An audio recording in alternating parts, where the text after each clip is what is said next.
నా పేరు లింగాల రఘువీర్ రెడ్డి. నేను మాజీ సర్పంచ్ ఆఫ్ పొట్లపల్లి, ఉస్నాబాద్ మండల్. గత 3 సంవత్సరాలు అక్కడ సర్పంచ్గా చేసి రిజైన్ చేసి ఇటు వచ్చా. అప్పటికి బద్దిపడిగల మాకు సంబంధాలు చాలా ఉన్నాయి. చనిపోయిన వెంకటరెడ్డి గారు, చనిపోయిన బద్దిపడిగ వెంకటరెడ్డి గారు, ఇప్పుడు వారి మిస్సెస్ జెడ్పీటీసీ గారు, ఆ ఇంట్లోనే రాజభోగం అనుభవించేది. కేసీఆర్ గారి అన్న రంగారావు గారు నాకు బాగా దగ్గర మిత్రుడు. వారి కొడుకు కన్నారావు గారి బర్త్డేకి కూడా పోయినా ఆయన ఎత్తుకున్నా నేను. కేసీఆర్ గారు అట్లా బాగా పరిచయం. మదన అప్పుడు మనం పత్తాలాడిన మీ పేరు ఇంట్రడక్షన్ చేసుకోండి, మీరు మీ పేరు చెప్పుర్రి, మీ ఊరు చెప్పుర్రి, అప్పుడు తెలుస్తుంది లోకానికి. చంద్రశేఖరరావు గారు నాకు చాలా దగ్గరవాడు. నేను బద్దిపడగా పనియాల మాధవరెడ్డి కానీ మాదన్ననే అంటారు. చంద్రశేఖర్ కూడా అన్న రంగన్న చచ్చిపోతే నువ్వే అన్న అన్నాడు. వాళ్ళకు అత్యంత దగ్గరుండి ఓడిపోయి ఇంట్లుండి బాధపడ్డనాడు మేము వెన్నంటి ఉండి అందరం, నేను పోంగా ఇంకా 100 మంది పెద్ద ప్రయత్నాలు చేసి ప్రజలతోని మాట ఇచ్చి మంచివాడు అనిపించి ఆయనతో గెలిపిస్తే ఒక 5 ఏళ్ళు మాకు మంచి పనే చేసిండు. ఇక 6వ సంవత్సరం నుంచి అంత అవినీతి పరులను సోపత్ చేసి అంత పక్కోళ్ళనంత దూరం పెట్టి పరేషాన్ మమ్మల్ని చేసిండు. అతడు అయ్యిండు. ఇప్పుడు మేము అతడు ఎప్పుడైతాడు రా ఈ పరేషాన్ ఎప్పుడు పదవి పోతుందా అని దేవునికి మొక్కినాం. ఆ కోరిక మాకు పూర్తి చేసిండు భగవంతుడు. అదే మాకు సంతోషం. కానీ ఇప్పటికి కూడా ఆయన బుద్ధి రాలే, ఇంకా ఓపిక లేదు. మంచిగా మాట్లాడేటోళ్ళను దూరం పెడతాడు, జోకేటోళ్ళను పక్కకు ఉంచుకుంటాడు. అది ఆయన సిద్ధాంతం. ఇప్పుడు ప్రభుత్వ విధానాలు ఎట్లున్నాయి, అప్పుడు ప్రభుత్వ విధానాలు ఎట్లుండే? అప్పటి ప్రభుత్వం విధానాలు ఆయన చెప్పిందే వేదం. ఆయన విధానం తప్పున్నది అనేవాడు పక్క పొంటి లేడు, తప్పు నడుతుంది అనేది చెప్పేటోడు లేడు. ఈయనడు. ఇప్పుడు ఏమంటారు, చేతగాక అన్ని వాగ్దానాలు చేసిండు రేవంత్ రెడ్డి గారు, అమలు చేస్తలేడు అని అంటాడు 6 నెలలనే.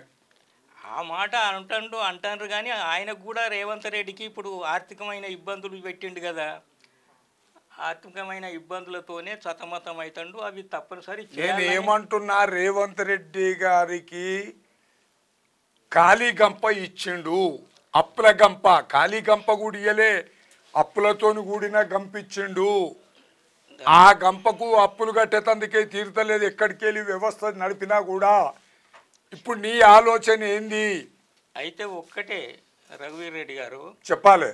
ఏందంటే ఈ చంద్రశేఖరరావు మీది కోపంతో ఎవరో ఒకరు రావాలనే ఆలోచనతోనే వేసిర్రు ఓట్లు. కాకపోతే రేవంత్ రెడ్డి గారు కూడా అధికారం మించిన హామీలే ఇచ్చిండు. ఇప్పుడు అవి ఇవ్వకున్నా తెలుసు రేవంత్ రెడ్డి, అవి ఇవ్వకున్నా వారి మీద కోపం బాగున్నది కానీ ఓడగొడదామని ఓడగొట్టారు. కానీ పాపం ఇచ్చినందుకు ఓటో చెప్ప చేస్తే ఈ 6 నెలల రైతులు సంతోషపడతారు. అవును. ఇప్పుడు మాదన్న మనం ముసల్తనానికి వచ్చినాం. ఇప్పుడు అన్నయ్యాన్ని అవుతాయి కావు, అన్నయ్యాన్ని అయితాయా?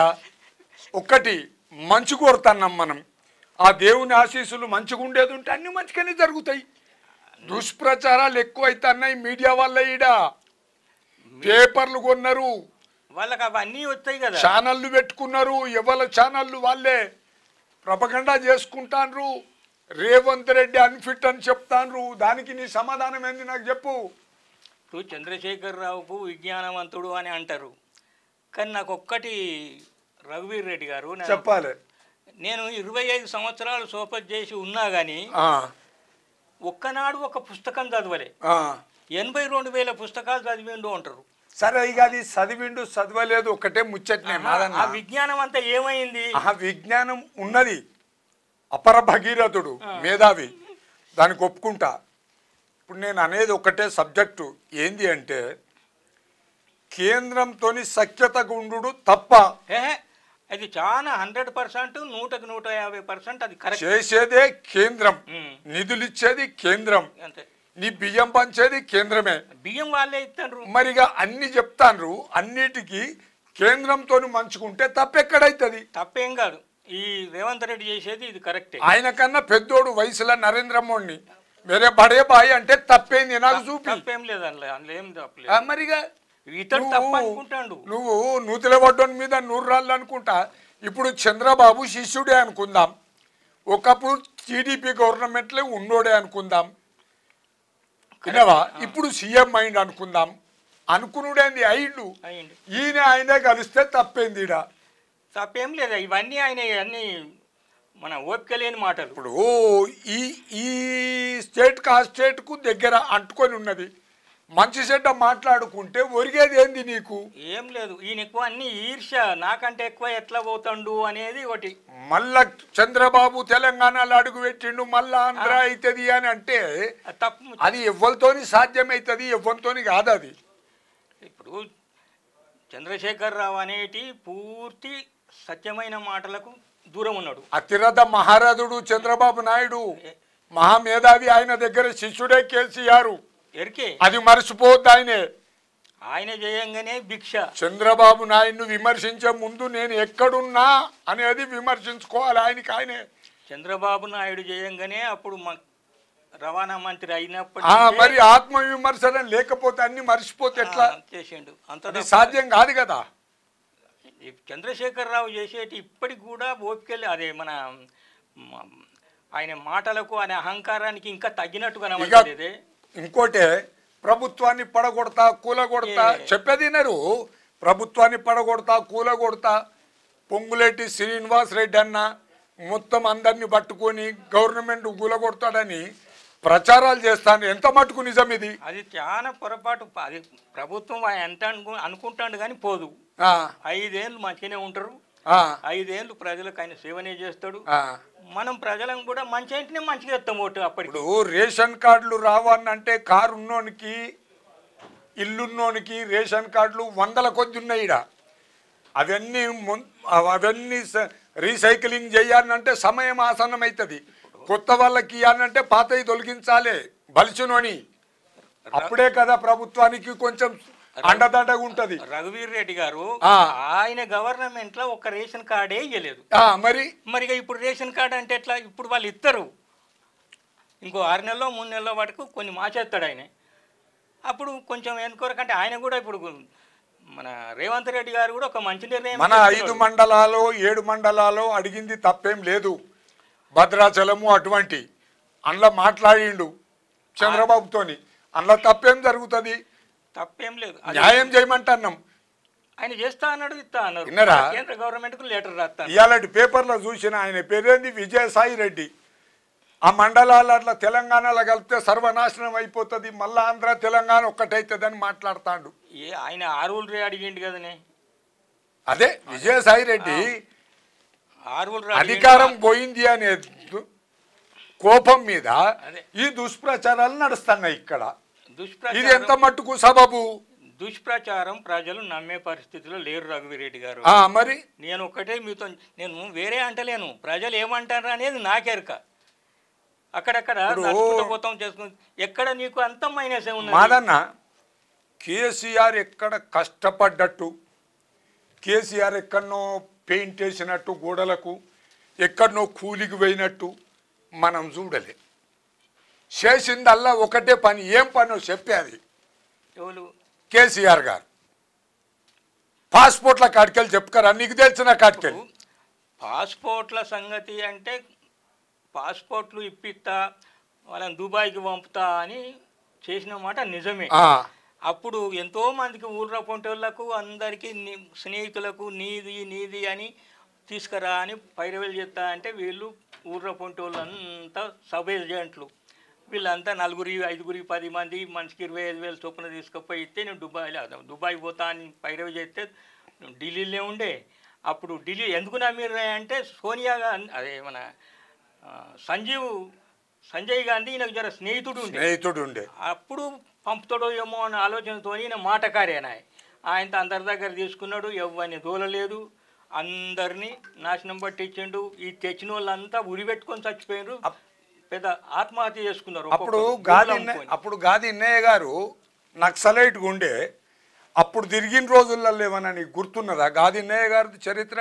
గాది ఇన్నారెడ్డిది ఉండే. ఇన్నారెడ్డి కూడా పాపం తెలంగాణ కొరకు మొట్టమొదటి వ్యక్తి ఆయనే. అతన్ని కూడా పక్కకు పెట్టిండు. అతనికి ఆ చేయబోవుడు కూడా వీడు చేయంగానే పోయింది. ఇప్పుడు పక్కకు పెట్టిండు అంటే మాధవరెడ్డి బాపు పక్కకు పెట్టిండు అంటే ఇప్పుడు మనం పక్కలేసుకుంటే అందుకే పక్కకు పెట్టినాం అందరినీ. నువ్వు కుటుంబానికి పక్కలేసినావు, అంతే అంతే చేసిండు. మొత్తానికి ఆయన కుటుంబం చూసుకున్నాడు తప్ప. ఇప్పుడు ఇంకొకటి కూడా చెప్తానా, ప్రతి స్కీమ్లా ప్రతి ఒక్క ప్రోగ్రాంలో ఆయన ఇన్వాల్వ్మెంట్, ఆయన సంపాదన ఉన్నది ప్రత్యక్షంగాను పరోక్షంగాను. మరి నేను అనేది ఏంది, గంత సంపాదన నీకు 5 రూపాయలు లేనోనివి, మంచి పేరు తెచ్చుకుంటా అన్నోనివి ఇప్పుడు గిన్ని కోట్లు ఎందుకు, బతుకుడు ఎందుకు? ఆ గోనె ప్రకాష్ అన్న ఆర్టీసీ మాజీ చైర్మన్ చేసిండు, ఎమ్మెల్యే. 10 రూపాయలు అడుక్కున్న కాడికలు చెప్పిండు. మరి వాస్తవం అంటావు అది? అది నిజమే. ఆయన దగ్గర పైసలే లేవు, అందరు ఇచ్చారు. ఒక ప్రకాష్ రావే కాదు, మాటువంటి వాళ్ళం ఇచ్చే గెలిపిత్తిమి, లేకుంటే నేను పెట్టిన గదే అంటున్నా. ఎందుకంటే సంపూర్ణంగా నీకు తెలుసు కదా, ఆయన ఏం లేదు, పైసలు లేవు, ఏం లేవు ఆయన దగ్గర. మాటలు చెప్పుడు, పబ్బం కల్పించుకున్నాడు. ఇప్పుడు ప్రభుత్వము ఇంకొంచెము స్పీడ్ పెంచి ఇప్పటి ప్రభుత్వంకు నాకు ఒక్కటే సలహా చెప్పదలుచుకున్నా. చెప్పు రెడ్డి గారు. ఏం లేదు, ఇచ్చిన హామీలు జర కొంచెం ఓటెన్ కోటి తొందరగా చేస్తే ఇప్పుడు ప్రజలకు ఏమనిపిస్తారు, ప్రజలు అందరికీ ఏమేరకనే అప్పులున్నాయి అని ఇదంతా అప్పులున్న మాట వాస్తవమే. అది దేశాన్ని అమ్ముకునేటట్టే చేసిండు, ఉన్న భూములు అన్ని అమ్మిండు. 7 కోట్ల లక్షలు ఉన్నమాట నిజమే. అయితే 7 కోట్ల లక్షలు ఉన్నప్పుడు మరి నువ్వు ఇప్పుడు ఒక్కటేనే, ఈయన కళ్యాణ లక్ష్మి అన్నాడు. అవును. రేవంత్ రెడ్డి గారు ఏమన్నారు, కాంగ్రెస్ గవర్నమెంట్ వస్తే ఇంకొక తులం బంగారం ఇస్తాము అన్నాడు. అయితే 1,00,000 బొంగ ఇంకా తులం అంటే సంతోషాన్ని పడరు. అవును. మరి ఆ మాట బొంగ ఇదే కేసీఆర్ 2 లక్షలు ఇస్తా అన్నాడు. అవును. ఎట్టిస్తావు 2 లక్షలు? అది ఇప్పుడు రేవంత్ రెడ్డి తులం బంగారం అంటేనే తప్పు అంటివి. ఇప్పుడు అమ్ముతాండ్రి కదనే. ఇప్పుడు ఇంకొకటి కూడా చెప్పిండే, కోర్టుకు పోయినా కూడా కేసీఆర్ ప్రభుత్వానికి ఆస్తులు చెందినవి అమ్ముకోవచ్చు అని సలహా ఇచ్చిండు. అని అమ్ముతిరి, అమ్మినా కూడా ఎన్ని కోట్లు అప్పు చేసిండ్రంట్రి. మరి పైసలన్నీ ఎక్కడ పోయినాయి? ఏ హెలికాప్టర్లలో తిరిగినాయి? ఇగో ఎక్కడ పోయినాయి అంటే వాళ్ళ చేతుల్లోనే ఉన్నాయి, వాళ్ళంతా దాచుకున్నారు. ఇప్పుడు నాకు ఇంకొకటి బాధ, ఈ బిడ్డ గురించి అయితే నాకు చాలా బాధ అనిపిస్తుంది రఘువీరెడ్డి గారు. ఎట్లా అంటే ఒక ఆడపిల్లలు చేసే పనేనా అది? మా చంద్రశేఖరరావుకి ఎరుకుంటే చెప్పడు అని అన్న కొంతమందితో. చేసిండ్రు అంటాన్రే, నిరూపణకైతే రాలేదు. ఒక్కటి ఆడపిల్ల మీద పనిందే కాదు, అది రుజువు అయినప్పుడే దొంగని దొంగ అంటారు ఎవరైనా. ఒక్కటి ఇప్పుడు అందరికి వస్తాయి, రేపు పొద్దుగాల ఈ ఓడ దాటితే ఆ ఓడ దాటితే ఈ ఓడల ప్రయాణం ఇటో కాలు అటో కాలు వేసి అయితే ప్రయాణం చేస్తలేరు. వాళ్ళు ఎటువైనా చక్కగానే పోయినరు.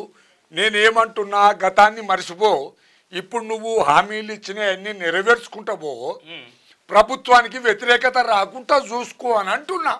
అంతే. మరి ఇప్పుడు రేవంత్ రెడ్డికి సలహా ఇచ్చే సూచన కదే, నేను గదే అంటున్నా. మరి గది ముచ్చట. రేవంత్ రెడ్డి గారికి ఒకటే మాట చెప్పేది, నువ్వు రేవంత్ రెడ్డికి ఇన్ని హామీలు ఇవ్వవలసిన పనేం లేకుండే తెలుసు. కానీ కాకపోతే ఎందుకు అతని మీద కోపం బాగున్నది. ఇప్పటికే నోట్లకెళ్ళి అన్నావు కాబట్టి 60% అభిమానంగానే ఉన్నారు, 40% వ్యతిరేకత పెరిగింది రేవంత్ రెడ్డి మీద. దాన్ని పెంచనీయకు అని చెప్తాను ఆ వ్యతిరేకతను. ఏది రేవంత్ రెడ్డి సలహా ఇచ్చేదే అది గంతే. ఇక మా ప్రభుత్వం చక్కగా నడవాలి అంటే సలహా సూచనలు మంచి మేధావులు ఉన్నారు, కోదండరామన్న సొంటోళ్ళు ఉన్నారు. అయితే వాళ్ళని కూర్చుంటే పెట్టుకొని నువ్వు మాట్లాడాలి.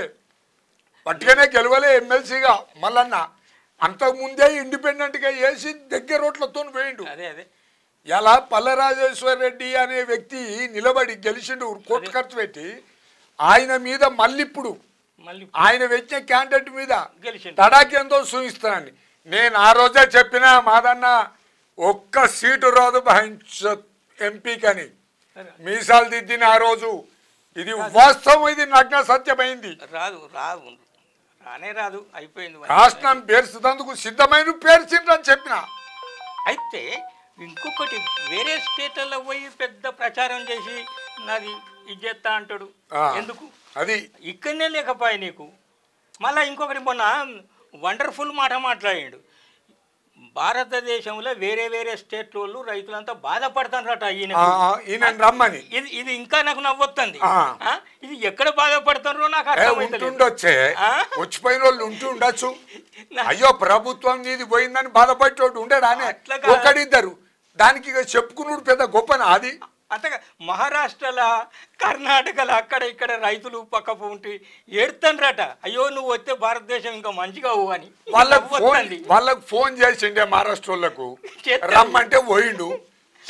పోయి వచ్చినందుకు సూటిరికం కలిసింది. మరి ఇక్కడ ఓడిపోయినందుకు జర బాధపడాడు అనే ఓ పూట దిగిపోయినాడు. నవ్వుతుంది ఆయన. ఇది ఇంకా వండర్ఫుల్ మాట మాట్లాడితే నాకు ఇంకా ఎందుకు మాట్లాడుతుంది. ఇక మనము సత్యనపాము నువ్వుకే చంపుకుంటా కేసీఆర్ ను తిట్టుడు కూడా పద్ధతి కాదు. కానీ ఇక నడిసే ప్రభుత్వం చక్కగా నడిపి ఇచ్చిన హామీలు రైతులకు మాత్రం తక్షణం చేయి. మళ్ళా వర్షాలు కూడా అతడు ఉన్నప్పుడు వర్షాలు మంచిగా పడ్డాయి. వర్షాలు పడే కాళేశ్వరం నీళ్ళు అంటాడు. అవును, వర్షాలు పడిన నీళ్లను మనం పంటలు పండించుకుంటే కాళేశ్వరం నీళ్ళే అని చెప్తాడు. ఇది ఇంకా నవ్వొస్తుంది. ఎక్కడ కాళేశ్వరం నీళ్ళు తెచ్చినవా? అబద్ధాలు ఆడతాడు, అట్నే నిజమని నమ్మించిండు. నమ్మిండ్రు ప్రజలు. ఇప్పుడు ఆ నమ్మే పరిస్థితి లేదు, అంతా ఉత్తదే అయిపోయింది. ఇప్పుడు ప్రజలను మాత్రం ఈ కాంగ్రెస్ గవర్నమెంట్ రేవంత్ రెడ్డి గారు ప్రజలు ఇప్పుడు నేను ఏమంటున్నానే, ప్రజలకు విశ్వాసం సన్నగిల్లుతుంది. 40%కు వచ్చింది, 60% నీ మీద విశ్వాసం కొద్ది ఉన్నారు. జనాలు ఎదురు చూస్తాను ఇంకా. అంటే ఉడుకు నీళ్ళతోని ఇండ్లు కాలేయి, మంట పెడితేనే కాలుతుంది. మంట తలగక ముందే ఉడుకు నీళ్ళని చల్లార్కో ప్రభుత్వానికి హెచ్చరించేది. కంటే మనం నేను రేవంత్ రెడ్డి నిరుద్యోగులను భర్తీ చేయి, నిరుద్యోగులను భర్తీ చేయి. మొదలు రోడ్ ఎక్కకుండా చూసుకో, ఉద్యోగాలు కల్పించు. ఇప్పుడు ఇంకొకటి, ఈ విద్యకు వైద్యానికి నువ్వు చాలా ప్రాధాన్యత ఇయ్యి. అది ఇప్పుడు విద్య, ఇప్పుడు నా కొడుకులు మనవలు ఉన్నారు, మనవలు మనవరాలు పోదామంటే వాడు సంపాదించిన వ్యవసాయం చేసిన సామాను మొత్తం అమ్మితే వాళ్ళిద్దరు ఫీజు అయితే లేదు. చదువుకోవాలి కదా, ఆ ఫీజులు కూడా తక్కువ చేయాలి, శ్రద్ధ చేయాలి. మరి ప్రైవేటు పాఠశాలలల్లా పుస్తకాలు అమ్మకుండా చెయ్యాలి ప్రభుత్వం. ప్రభుత్వ పుస్తకాలే చదవాలి. ప్రభుత్వం తయారు చేయించిన పుస్తకాలతోనే విద్య. ప్రతి గ్రామానికి పాఠశాలల పిల్లలు చదివించాలి. అది బాధ్యత మొత్తం ప్రభుత్వం మీదనే. ఇల్లు లేనోనికి ఇల్లు మంజూరు చేయాలి, ఉన్నదా లేదా ఎంక్వైరీ చేసి. ఇవన్నీ చాలా సమస్యలు ముంగటున్నాయి, ఉరుకులాడుతాండ్రు. అందుకే 40% వ్యతిరేకత వచ్చింది అని చెప్తానా నేను. వచ్చిందా? 45-50 రాకుండా చూసుకో. ఓ మా అన్న మంచోడు, మా అన్న మంచోడు అని అందరూ అనుకున్నారు. అంతే అంతే. మళ్ళా చెడు పేరు తెచ్చుకోకు అని చెప్తానా నేను. రేవంత్ రెడ్డి గారికి అదే సలహా. ఇప్పుడు నీ మంత్రివర్గంలో అందరికీ అన్ని అధికారాలు ఉన్నాయి. ఒక్కొక్క ఏరియాలో ఒక్కొక్క టైప్ నడుస్తుంది. అది ప్రభుత్వం నిర్ణయం తీసుకున్న విధానమే నడుస్తుంది. కాకపోతే ఏంటంటే అతి తొందరగా ఇంకా జర ముందడిగాయి. అప్పులో సప్పులో చెయ్యనోడు ఇవ్వడు లేడు, అప్పు చేయనోడు. సంసారం వెళ్ళానంటే అప్పు చేయాల్సిందే.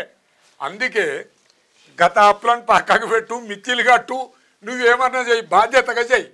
ఇప్పుడు నిరుద్యోగులను భర్తీ చేయి, పిల్లలు ఉస్మానియా పిల్లలు రోడ్ ఎక్కకుండా చెయ్యి, ప్రతి గ్రామంలో పాఠశాలలు ఓపెన్ అయినాయా లేవా చూసుకో, ఇల్లు లేనోనికి ఇల్లు ఇయ్యి, నీళ్ళ వసతి కలిపి. అంతే. ఇక మీ బాధ్యత, మొదటి కర్తవ్యం అది నేను అనేది. అంతే. నిన్ను గొర్రెలు కొని ఇవ్వంటలేం, బర్రెలు కొని ఇవ్వంటలేం, గొర్రెల స్కామ్ చేయమని చెప్తలేం. ఇటు చూడవు. అంతే అంతే. ఇప్పుడు ప్రతి దానిలో గొర్రెత్తే గొర్రె కాడలు లేక గొర్రెలు లేవు ఆడ. వ్యవసాయం చేసేటందుకు నాకు జోడెడ్లు కావాలి, నాకు కాని కావాలి, జోడ్లు కావాలి, వారినెలు కావాలి అని అడుగుతలేరు.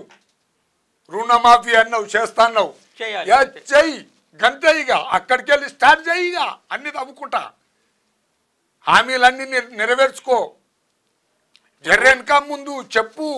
రుణమాఫీ కూడా ఇప్పుడు ప్రజలు ఈ మన ప్రజాప్రతినిధులను ఎమ్మెల్యేలకు, ఎమ్మెల్సీలకు, ఎంపీలకు, మన రాజకీయంగా పదవుల ఉన్న వాళ్ళకు ఏమన్నాడు అది చాలా మంచి ముచ్చట. ఈ ట్యాక్స్ కట్టిన వాళ్ళకు మంచి ముచ్చటే. కొన్ని మంచి ముచ్చట్లే మాట్లాడుతాడు. సన్నకారు ఇంకొకటి ఆయన మళ్ళీ ఏంది కదా అంటే రేషన్ కార్డులు అంటే రేషన్ కార్డు 10 ఏళ్ళ నుంచే లేకపోయా, రేషన్ కార్డు ఉంటేనే అంటే ఇది అదే అదే అందుకే నేను ఏమంటున్నా, సన్నకారు రైతా కాదా, సన్నకారు రైతుకు చెందుతున్నాయా లేదా, ఏంది మనం ఇచ్చే సబ్సిడీ ప్రభుత్వం పంట బీమా ఫసల్ వేస్తాను కదా, పెద్ద పెద్దోళ్ళకి అవసరమే లేదంటన్నా, పాతర పెట్టంటన్నా అన్ని పుస్తకాలను. అదే అదే ధరణి పోర్టల్ అన్నావు, ధరణిని సవరించు. ధరణిని చాలా ఇప్పుడు ధరణిలా నా భూమి ఎక్కలేదు, ఎంత మంది అవస్థ పడతాను చూడుగా. అందుకే ఇక ధరణి కూడా క్లీన్ చేస్తా అన్నాడు, అది సంతోషమే. దాని వ్యవస్థ పట్టువారి వ్యవస్థ రోజుల్లో తొలగిచ్చిండు ఎన్టీ రామారావు. ఇప్పుడు పట్టువారి లేని పని నడవది, మస్కూ రోడ్ లేని పని నడవది ఊర్లల్లా. ఎన్టీ రామారావు చేసినది అదే. ఎందుకొరకు అప్పుడు ఎప్పుడు ప్రతి ప్రజలకు ఇట్లా మనం సర్కార్ ఇది పద్ధతి కాదు. పట్టువారిలో పెట్టమంటలేదు, కార్యదర్శి ఉంటాడు, ఒక సుంకరి ఉండాలి ఊర్లే, ఒక్కటి కాదు జనాభా ప్రాతిపదికన ఒకలా ఇద్దరు ఉండాలి. ఒక ఆఫీసర్ వస్తాడు, ఎవరినన్నా పిలుచుకురమ్మంటాడు, ఎవరు పోవాలి, సర్పంచ్ పోతాడా? ఇప్పుడు మనం తీసేసి మరి ఇది అది వ్యవస్థను కొంచెం మార్పు తీసుకురా అంటన్నా. ఆయనకు సలహాలు కూడా కొంచెం ఇచ్చేటోళ్ళు ఇప్పుడు అరే మేధావులు ఉన్నారు కాదే, మంచోళ్ళు ప్రభుత్వంలా అన్ని డక్క ముక్కలు తిన్నున్నోళ్ళ సొంటోళ్ళను అదే కూర్చుండబెట్టుకొని అడిగే చెయ్యి సాధన కదా. మరి ఇవన్నీ మరి రేవంత్ రెడ్డి గారికి మన ముచ్చట్లు అందాలన్న కోరిక గట్టి బరాబర్ అందుతాయి. ఎందుకంటే మనం ఒక స్టూడియోకి వచ్చా మాట్లాడుతున్నాం మనం ప్రభుత్వం గురించి ధైర్యంగా, పద్ధతులు కొన్ని మార్చుకోమని చెప్పినాం, తప్పేమున్నదల్లా. ఎవరికి మనం భయపడాల్సిన పని లేదు. మాధవరెడ్డి బాబు గట్ల ఏది ఉంటే ఇంకా ఇప్పుడు 50-60కి వస్తుంది మళ్ళా పర్సంటేజు వ్యతిరేకత. మరి అన్ని సీనియర్ మోస్ట్ మన సొంటోళ్ళు సంలాయించుకుంటూ వస్తున్నాం. ఇవాళ కాకపోతే రేపైతే మంచి జరుగుతుందని తొందరపడుకుని బిడ్డ అని చెప్తాన్నాం తప్ప అది సపోర్ట్ చేసినట్టేనా? మరి దాన్ని అర్థం చేసుకోవాలి కదా రేవంత్ రెడ్డి ప్రభుత్వం. అది మనం అందరికీ అది కోరిక అంతే. మరి ఇప్పుడు మొన్న మల్లన్న గారు గెలుచుడు కూడా నాకు చాలా శుభ సూచకం. ఇంకొకటి అయితే ఇంకొకటి ఇవాళ మల్లన్న గారి గురించి ఒకటి చెప్తా. నేను మల్లన్న గారి గురించి ఒకటి చెప్పేదాకిను. చెప్పు. మొన్న ఏం చేసిండు, నాకు ఎప్పటికీ పెద్ద ఫోన్లో చూసుకుంటా. అయితే ఈ నిరుద్యోగుల గురించి ఒక లెటర్ రాసిండు ప్రభుత్వానికి. రాయాలి. అంతకుముందు ఈ లెటర్ రాతడో లేడో అనేది చాలా మంది అనుమానపడ్డరు. ఎందుకంటే గవర్నమెంట్లో ఉన్నాడు కదా, పట్టభద్రుల ఎమ్మెల్సీ కాబట్టి ప్రభుత్వానికి లెటర్ పక్కా పంపిండు. ఇంకోటి పక్కా చేయాల్సిందే. మల్లన్న ఈ పదవిలు ఉన్నందుకు చాలా సంతోషము. ప్రభుత్వానికి కూడా ఒక సూచన సలహా, ఇది మంచి పద్ధతి, ఇట్లా ఉండాలి అని చెప్పినందుకు నేను సంతోషపడుతున్నా. అది ఎంతో మంది ఆడ మన పక్క పొంటోళ్ళంతా 1.25 లక్ష మంది మంత్రులు వింటారు, ఉన్న కాడికి మంత్రులు వింటారు, ప్రజలు అంత తింటారు, మనం చెప్పే నిరుద్యోగులు అంత తింటారు. మంచి చేయమని చెప్తాము. అంతే అంతే. విన్నావా? డప్పు కొట్టేది లేదు. సై అంటే సై, తందానా అంట కాదు. ప్రభుత్వ విధానాలు మార్పు రావాలి. ఇంకా అనతి కాలంలోనే మార్పు తీసుకొచ్చి సూచించాలి ప్రభుత్వం అని చెప్తాను. అలా నాకు కూడా ఎల్లవేళలా ధన్యవాదాలు. ఇప్పుడు మల్లన్న ఆఫీస్కి వచ్చినాం, కిన్మర్ మల్లన్న మనని కలిసినాం, ఎమ్మెల్సీ అయిందనే శుభ సందర్భంగా ఓ ఫోటో దిగినాం. ఫోటో దిగుడు కాదు, గుండెలు ఉన్నాడు ఆయన మనకి ఎప్పటికీ. ఆఫీస్కి వచ్చి ధన్యవాదాలు చెప్పి మనకి ఇంటర్వ్యూ ఇచ్చిండు, అది సంతోషం. ప్రజలందరికీ చేరాలి ఈ మాటలు.